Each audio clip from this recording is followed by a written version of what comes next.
Здравствуйте, мои друзья! Пока не закончился сезон вишни и черешни, приготовим с вами очень вкусный вишневый пирог с кремом. Для начинки нам понадобится 800 грамм вишни, удаляем косточки и высыпаем вишню в сотейник с толстым дном. На среднем огне прогреваем вишню, чтобы она пустила сок. А пока готовим такую смесь.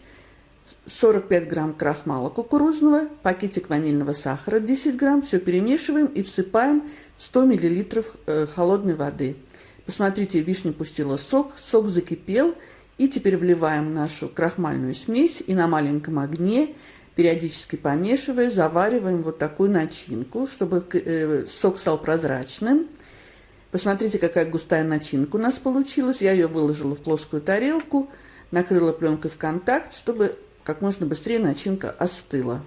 Теперь готовим тесто. 200 грамм муки, щепотка соли и 70 грамм сахара.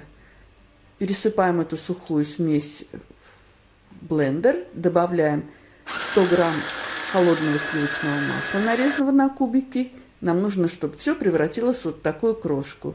Теперь добавляем яйцо и тоже при помощи блендера замешиваем тесто. Если у вас нет блендера, просто в сухую смесь натираете на терке холодное масло, руками перетираете все в крошку, добавляете яйцо и замешиваете тесто.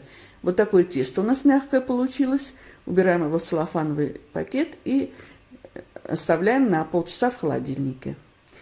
Теперь готовим крошку. Все по 50 грамм. 50 грамм муки, 50 грамм сахара, щепотка соли, 50 грамм грубо порубленного грецкого ореха и 50 грамм нарезанного на кубики холодного сливочного масла.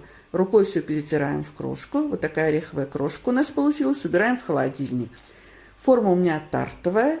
Дно формы 26 сантиметров диаметром. Смазываем и дно, и бортики формы растительным маслом. Достаем наше тесто.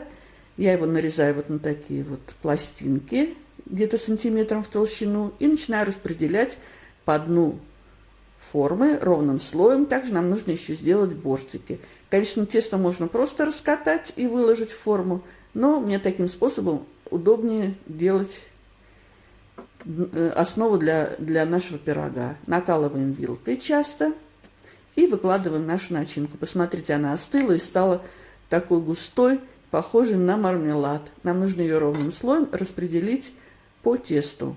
Друзья мои, если вам нравится видео, ставьте лайк. Это поможет продвижению видео. Его увидит большее количество зрителей. А пошаговый рецепт вы сможете прочитать в описании под видео.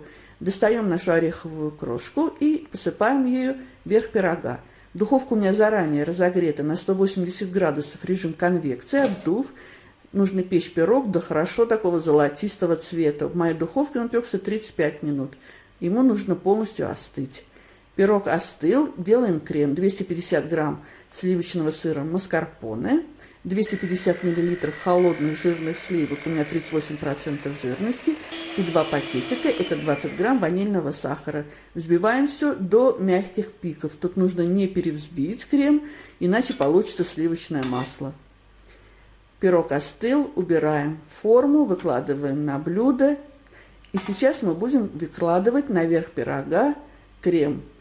Этот пирог можно делать не только с вишней, можно сделать его с черешней, со сливой, с абрикосами.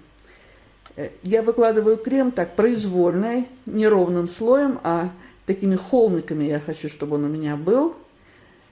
Вот так вот распределяем его ровным слоем. И я еще вот так вот холмики делаю лопаточкой. Верх пирога можно посыпать шоколадной стружкой. Я посыпаю просто так чуть-чуть припудриваю какао. И сверху я еще выложу вишенки, чтобы было красиво.